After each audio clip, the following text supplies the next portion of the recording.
Ever felt that uneasy feeling about your old password or forgotten your Gmail password? Don't panic. We've all been there. Let's dive into how to change or recover your Gmail password right from your phone, quick and easy. First, go to the Gmail app by clicking this icon.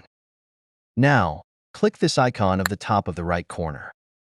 Here, you will see your Gmail address and name. Click the Google account button below your Gmail address. Wait some time for this processing. After processing is finished, you will see this screen. Now, tap on the Personal Info text. Scroll down until you reach Password section. Then, click this arrow icon of the right side.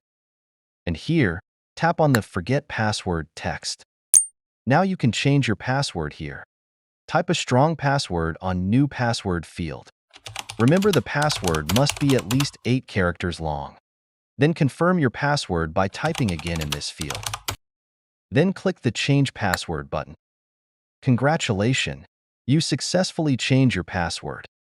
Now tap on the Close text of the left side.